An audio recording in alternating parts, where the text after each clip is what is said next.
আমরা যখন রকমারি ইফতার সাজিয়ে আমরা আলোচনা করতে বসেছি, ঠিক এই সময়টাতে আমরা জানি আমাদের গাজার ভাই বোনেরা অনেকেই তাদের সন্তানের লাশ খুঁজে বেড়াচ্ছে। অনেকে হয়তো ধ্বংসস্তূপের মধ্যে চাপা পড়া সেই প্রিয়জনটাকে উদ্ধার করবার ব্যর্থ চেষ্টা করছেন। আমরা যখন রকমারি খাবার সামনে রেখে কি দোয়া পড়ব, কি দোয়া করব, সেটা নিয়ে আমরা মগ্ন আছি। ঠিক তখন তারা হয়তো হসপিটালে নিজের আত্মীয় স্বজন নিয়ে হয়তো দৌড়াদৌড়ি করছেন, হয়তো অ্যানেস্থেসিয়া পর্যন্ত নাই, অপারেশন করবার মতো মিনিমাম যে আয়োজন সেটা পর্যন্ত নাই।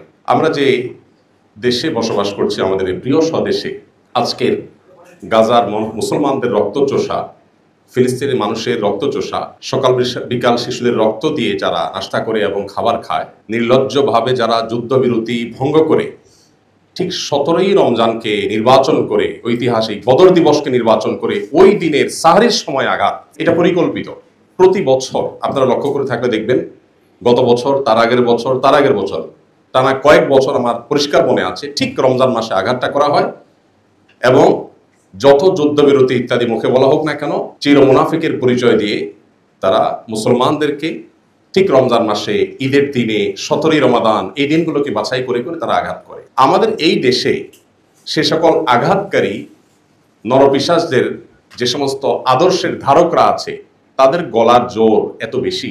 আমার অবাক লাগে, আমরা বেঁচে থাকতে এই দেশে অন্তত বসে কিভাবে এই মানুষ খেকোদের আদর্শের ধ্বজাধারীরা উঁচু গলায় এ দেশে কথা বলতে পারে। কতটা নির্লজ্জ হলে মানুষ, কতটা বেহায়া হলে মানুষ এরকম খুনের সপক্ষে সাফাই গাওয়া কিংবা খুনিদের ব্যাপারে মৌন সমর্থন, নানাভাবে তাদের আদর্শের সমর্থন একজন মানুষ কিভাবে করতে পারে। ধর্মীয় দৃষ্টিভঙ্গি আমরা একটু সাইডেই রাখলাম। আমার মনে হয় এটার জন্য আমাদেরও দায় আছে। আমরা একটু ঝেড়ে কাশতে পর্যন্ত অনেক বেশি ভয় পাই। আমাদের কাছে আমাদের চাকরি, আমাদের অবস্থান, এগুলা এত বড় হয়ে দাঁড়ায় যে আমার মিনিমাম বিবেকের তাগাদায় যে কথাটা বলা দরকার, যে দায়িত্বটুকু পালন করা দরকার, সেই দায়িত্বটুকু পালন করতে পর্যন্ত অনেক সময় আমরা পারি না। আল্লাহ তাআলা আমাদেরকে অন্তত এখন সুযোগ করে দিয়েছেন, অন্তত মুখ ফুটে কথা বলবার। আমরা যদি সেই দায়িত্বটুকু পালন না করি, তাহলে আল্লাহর কাছে আমাদের দায় হবে অনেক বেশি। আপনারা যারা এখানে উপস্থিত আছেন, অনেক সিনিয়র শিক্ষকবৃন্দ আছেন যারা আমার পিতৃতুল্য, যারা আমার শ্রদ্ধেয় বড় ভাই তুল্য, আমার শিক্ষক তুল্য, আমি বিনয়ের সাথে আপনাদের কাছে আরজ করতে চাই, শুধু স্মরণ করিয়ে দিতে চাই, যেটা আপনারা জানেন, জানা কথাটাকে আবার আপনাদেরকে রিমাইন্ড করে দিচ্ছি। কারণ আল্লাহ তাআলা বলেছেন, ওয়াযাক্কির ফাইন্না যিকরা তানফাউল মুমিনিন, ঈমানদারদের উপকার হয় স্মরণ করিয়ে দিলে। সেই অর্থে, সেই কারণে আপনাদেরকে একটু স্মরণ করিয়ে দিচ্ছি। নবী করিম সাল্লাল্লাহু আলাইহি ওয়াসাল্লাম কিন্তু আমাদেরকে নির্দেশ করেছেন সৎ কাজে আদেশ দিতে এবং অসৎ কাজের বাধা প্রদান করতে। আপনারা জাতির বিবেক, আপনারা আল্লাহ তাআলার পক্ষ থেকে যে সম্মানের অধিকারী হয়েছেন, এদেশের অন্য বহু শ্রেণী পেশার মানুষ এত সম্মানের অধিকারী নন। আল্লাহ আপনাদেরকে যে সামাজিক অবস্থান দিয়েছেন, এই সমাজের উপর আপনাদের যতটা প্রভাব আছে, আল্লাহ তাআলার কাছে তার দায়ও কিন্তু অনেক বড়। নবী করিম সাল্লাল্লাহু আলাইহি ওয়াসাল্লাম সেই হাদিসটি আমরা শুনেছি, কুল্লুকুম আলা কুল্লুকুম রাইন ওয়া কুল্লুকুম মাসউলুন আন রাইয়াতিহি, তোমরা সবাই দায়িত্বশীল। সো সবাই যার যার দায়িত্বের পরিধি অনুপাতে আল্লাহর কাছে জিজ্ঞাসিত হতে হবে।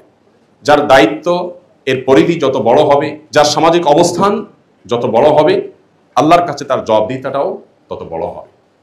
আমরা আজ নির্যাতিত ফিলিস্তিনিদের পক্ষে দু চার কলম লেখা, তাদের সহমর্মী হয়ে কখনো রাস্তায় একটু মানববন্ধন করা, কখনো একটু কোথাও একটু দাঁড়ানো, কোথাও যথাবিহিত নিয়ম শৃঙ্খলার মধ্যে থেকেও আমরা একটু প্রতিবাদ করা, এই দায়িত্বটুকু পর্যন্ত আমরা অনেকে পালন করছি না। আমি খুব লজ্জিত হই একজন বাংলাদেশি হিসেবে, কারণ ফিলিস্তিন ইস্যুতে বাংলাদেশের মতো এরকম নির্লজ্জভাবে এতটা নীরবতা, নিস্তব্ধতা পৃথিবীর কোনো দেশে আমার চোখে পড়েনি।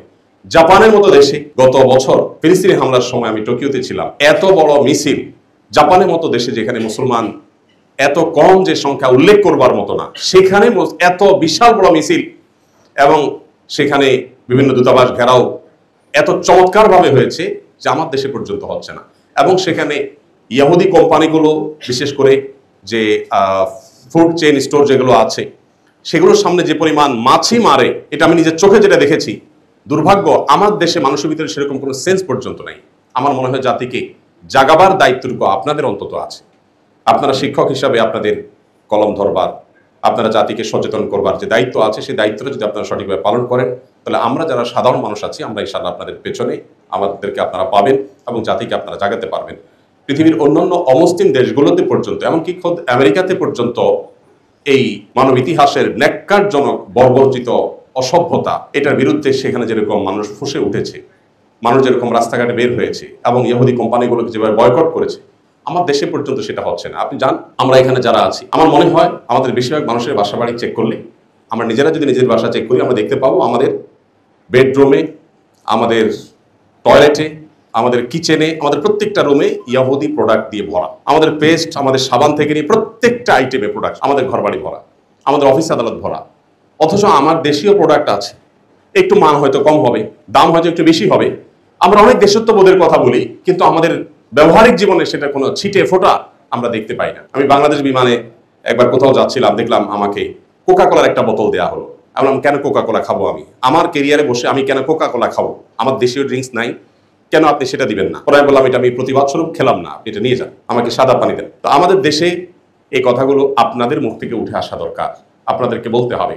শ্রদ্ধেয় শিক্ষকবৃন্দ, আপনারা যদি সৎ কাজের আদেশ এবং অসৎ কাজে বাধা প্রদান করার এই যে মহান দায়িত্ব আছে, এই দায়িত্বটুকু আপনারা যদি আদায় করেন, তাহলে সেক্ষেত্রে আজ মানবতার সবক দেওয়া মানুষগুলো, যারা আমাদেরকে সকাল বিকাল মানবতার সবক দেয়, তাদের মানবতার আসল রূপ কি সেটা আমরা প্রতিনিয়ত দেখতে পাই। পশ্চিমে ইউরোপের প্রত্যেকটা দেশে গেলে দেখা যায়, যারা আমাদেরকে সারাদিন সংখ্যালঘু অধিকার বলতে বলতে বলতে বলতে মুখ দিয়ে ফেনা ছুটায়, তারাই শুধুমাত্র মুসলিম হওয়ার কারণে অহেতুক প্রত্যেকটা মানুষকে হ্যারাসমেন্ট করে, প্রত্যেকটা দেশে অলমোস্ট। তো তাদের ভালো মানুষের এই যে মুখোশটা আছে, এটা সরাবার দায়িত্ব আমাদের।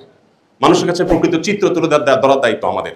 আমাদের দেশীয় পরিসরে আমরা দেখেছি দীর্ঘদিন পর্যন্ত ইসলামের উপরে আঘাত করা হচ্ছে। এদেশে মুসলমানরা সংখ্যায় মেজরিটি হলেও আমরা কালচারালি মাইনরিটি। আমাদেরকে সাংস্কৃতিকভাবে সংখ্যালঘু করে রাখা হয়েছে।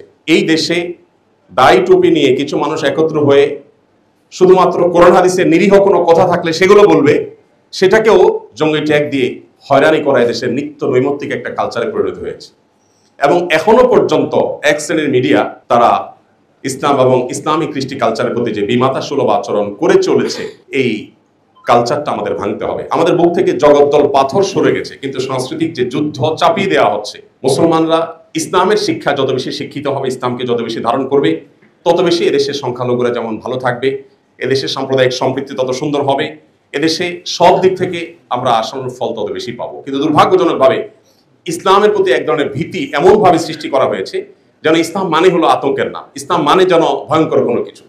তো এই আতঙ্ক বা এই যে ভয় বা ভীতি যেটা সৃষ্টি করা হয়েছে, এটা দূর করাটা আমাদের দায়িত্বের মধ্যে পড়ে। আমি আপনাদের ছোট ভাই হিসাবে আপনাদেরকে শুধু কোরআন হাদিসের আলোকে স্মরণ করে দিতে চাই, আল্লাহর কাছে আমাদের দায় কিন্তু অনেক বেশি, অনেক বেশি। একজন বিশ্ববিদ্যালয়ের শিক্ষক, আপনারা 5 জন বিশ্ববিদ্যালয়ের শিক্ষক যখন একটা বিবৃতি দিবেন, 10 জন বিশ্ববিদ্যালয়ের শিক্ষক যখন ব্যানার নিয়ে একটু দাঁড়াবেন, কোনো অন্যায়ের বিরুদ্ধে আপনারা যখন একটু মুখ খুলবেন, সেটা আমি তো মনে করি 10,000 কিংবা 10 লাখ নাগরিকের ভয়েসের চাইতে কোনো ক্ষেত্রে পাওয়ারফুল হতে পারে। এই যে সুযোগটা আছে, এই সুযোগটা আমি আশা করবো আপনারা কাজে লাগাবেন। এই যে আপনারা ডাক দিয়েছেন, সমস্ত কাজ রেখে আমি ছুটে চলে আসছি। এই গোটা রমজান মাসে 2টা প্রোগ্রামে আমি গিয়েছি, একটা ইবনে সিনা ডাক্তারদের প্রোগ্রামে, আর হলো এই প্রোগ্রামে। এছাড়া থার্ড কোনো প্রোগ্রামে আমি যাই নাই। 2টা মিনিস্ট্রির প্রোগ্রাম সরকারি ছিল, হাতে পায়ে ধরে বিনয়ের সাথে মাপ চেয়ে আমি ওজোর খাই করে ছুটে আসছি, আমি যাই নাই। এই পুরো রমজানে কোথাও আমি যাই নাই, কোনো ইফতার প্রোগ্রামে যাই নাই, কোনো শিল্প প্রতিষ্ঠানের প্রোগ্রামে যাই নাই, কোনো টেলিভিশন চ্যানেলে কোনো প্রোগ্রামে যাই নাই। একমাত্র প্রোগ্রাম ইফতারের আগ মুহূর্তে শুধু এখানেই আসছি, আর কোথাও যাই নাই। এমনকি দেশে বাইরেও যাই নাই। এমনকি রমজানে ওমরা করতাম, সেটাও এবছর যাই নাই, শারীরিক অসুস্থতা, অন্যান্য ব্যস্ততার কারণে। এই প্রোগ্রামটা আমার কাছে অনেক বেশি গুরুত্বপূর্ণ মনে হয়েছে। কেন? কারণ এখানে আপনারা যারা আছেন, আপনারা এক একজন পাওয়ারফুল ইঞ্জিনের মতো, যে ইঞ্জিনের পেছনে হয়তো শত শত বগি আমি অ্যাড করতে পারবো বা দেখতে পাবো। তো আপনারা যদি আপনাদের জায়গা থেকে, ইসলাম বড় অসহায় হয়ে আছে আমাদের এই দেশে, এই ভূখণ্ডে মানুষ ধর্মপ্রাণ, হিন্দুরা, খ্রিস্টানরা, মুসলমানরা সবাই যার যার ধর্মে ধর্মপ্রাণ। কিন্তু এই ধর্মপ্রাণদের দেশে ধর্মকেই সবচাইতে বড় কালপ্রিট করে দেখানোর একটা নীল নকশা এদেশে দীর্ঘদিন যাবৎ চলে আসছে, এখনো পর্যন্ত প্রতিনিয়ত চলছে। আপনারা দেখেন আসুন্নাহ ফাউন্ডেশন যে সেবামূলক কাজ করে সারা দেশে, বিগত বন্যায় আমরা 164 কোটি টাকা চ্যারিটি কাজ করছি, এখনো সেটা চলমান আছে। 1500 ঘর আমরা নির্মাণ করছি বন্যা দুর্গত এলাকাগুলোতে, এক একটা ঘর 2,85,000 টাকা করে খরচ হচ্ছে। কোনটা কত খরচ হচ্ছে ফিগার সহ বলে দিচ্ছি, কারণ এর চেয়ে 1 টাকা কমে কেউ করতে পারে কিনা এরকম চ্যালেঞ্জ। এত কাজ করার পরেও, শত শত কোটি টাকার চ্যারিটি কাজ করার পরেও, বাংলাদেশ সবচেয়ে লার্জেস্ট ট্রেনিং সেন্টার দারিদ্র বিমোচনের জন্য, বেকারত্ব দূর করবার জন্য করার পরও, আরো 1000টা কাজ করার পরও আপনি এদেশের মূলধারার বেশ কয়েকটা মিডিয়া পাবেন যে আধা লাইন পর্যন্ত নিউজ কখনো করেনি, জাস্ট আধা লাইন নিউজ কখনো করেনি। তো আমরা কোন দেশে বসবাস করছি যারা ইচ্ছাকৃতভাবে ইসলাম এবং ইসলামিস্টদেরকে এদেশে খারাপ করে দেখাতে ভালো বোধ করে, স্বাচ্ছন্দ্য বোধ করে, তাদের ভালোগুলোকে হাইড করতে চায়। আমার মনে হয় এক্ষেত্রে আপনাদের অনেক বড় ভূমিকা রাখার সুযোগ আছে। সংখ্যালঘু কয়েকজন, সংখ্যায় খুবই কম এরকম কয়েকজন বা সীমিত সংখ্যক মানুষ তারা ন্যারেটিভ দাঁড় করায় এবং সেই ন্যারেটিভ তারা জাতির কাছে হাজির করে, তারা বয়ান হাজির করে। আর আমরা যারা আল্লাহ তাআলা রাসূলের প্রতি বিশ্বাসী, আমরা যারা ইসলামী মূল্যবোধে বিশ্বাস করি, আমরা আমাদের দায়িত্বটুকু পালন করি না। আল্লাহর কাছে কি জবাব দিতে হবে, নবী করিম সাল্লাল্লাহু আলাইহি সাল্লামের কাছে কি জবাব দিতে হবে, কি আমাদের ময়দানে যদি জিজ্ঞাসা করেন যে আমার দিনকে এত ছোট করা হয়েছে, আমার দিনকে এত তুচ্ছ করা হয়েছে, আমার আদর্শকে এত বাজেভাবে উপস্থাপন করা হয়েছে, তোমরা তোমার আদর্শে বিশ্বাসী ছিলে, তোমরা তোমার দায়িত্বটা কতটা পালন করেছো? আমার তো মনে হয় যে আপনারা সবাই যদি আপনাদের জায়গা থেকে, আমরা যদি সবাই আমাদের জায়গা থেকে আমাদের রোলটা প্লে করতে পারি, আমাদের দায়িত্বটা পালন করতে পারি, তাহলে ইনশাআল্লাহ আমরা এই দেশে দীর্ঘদিন যাবৎ যে জুলুম দেখে আসছি, যে বৈষম্য দেখে আসছি, ইসলামের প্রতি বিশেষ করে যে বিমাতাসুলভ আচরণ আমরা দেখে আসছি, সেটা হয়তো কিছুটা হলেও লাঘব করা সম্ভব হবে। তো আমি আশা করবো যে আপনারা কাঁধে কাঁধ মিলিয়ে, বিশেষ করে সিনিয়ররা যারা আছেন তারা নেতৃত্ব দিয়ে আমাদেরকে এগিয়ে নিয়ে যাবেন। ইনশাআল্লাহ আপনাদের এগিয়ে যান, আপনাদের পেছনে পুরো জাতিকে আপনারা পাবেন।